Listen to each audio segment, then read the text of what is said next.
सबसे पहले तो मैं पाकिस्तानियों को, पाकिस्तान में रहने वालों को और पाकिस्तान से बाहर जो पाकिस्तानी है उन सबको और उम्मत मुस्लिमा को मैं ईद की मुबारकबाद पेश करता हूँ। और मैं उनसे रिक्वेस्ट करूँगा कि अपने फ़लस्तीन के मुसलमानों का भी उनमें याद रखो।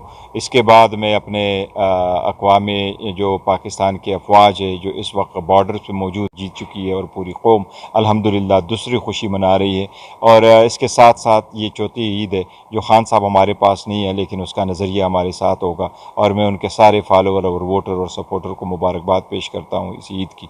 और इंशाअल्लाह ताला उनको ये यकीन दिलाता हूँ और इंशाअल्लाह ताला खान साहब की बेल होगी, मेरिट पे होगी, बग़ैर किसी डील की होगी और इंशाअल्लाह ताला इंसाफ होता हुआ नज़र आ जाए। एक ऐसी तहरीक हम चलाए जिसमें सारे अपोजिशन पार्टीज़ हमारे साथ मिल जाएँ और हम एक अलायंस की सूरत में आगे बढ़े। और पहला मुतालबा ये है कि अदली आज़ाद हो, दूसरा मुतालबा है कि इलेक्शन चोरी ना हो, तीसरा मुतालबा यह है कि ईमान मजबूत हो और उसके बाद साथ साथ ये भी मुतालबा है कि जो पॉलिटिकल असीरान है इसकी रिहाई हो और किसी सूरत जो है पॉलिटिकल प्रेसिडेंट पाकिस्तान में ना हो। इसके लिए स्ट्रगल करेंगे। हमारी सारी जुमातों से इल्तिजा है कि पाकिस्तान की बेहतरी के लिए, मुस्तकबिल के लिए, इसकी खुद मुख्तारी के लिए, इसके लिए हमारा आप साथ दें। बजट को बड़ा केयरफुल इंशाअल्लाह ताला देखेंगे।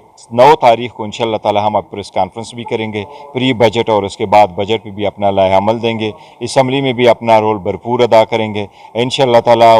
उसकी दौरान जो भी सजेशंस होगी वो भी हम देंगे और अगर उसमें एहतजाज जो सियासी तरीक़ाकार है वो भी इंशाअल्लाह ताला करेंगे। लेकिन कोशिश करेंगे, साथ साथ ये भी कहूँगा कि KPK की हुकूमत इंशाअल्लाह ताला बजट पेश करेगी। KPK की हुकूमत टैक्स फ्री बजट पेश करेगी। इस मरतबा तो 40% जो है लोगों का इंक्रीज़ हुआ है और उम्मीद है इंशाअल्लाह ताला KPK गवर्नमेंट जो मेजर प्रोजेक्ट्स है, मेगा प्रोजेक्ट्स है, उसके लिए इंशाअल्लाह ताला खतीर रहम रखेगी। अपना पुलिस की इस्तेदाद बढ़ाने के लिए जो उसके है दहशतगर्दी, इसके ख़िलाफ़ अपना इस्तेदाद बढ़ा रही है।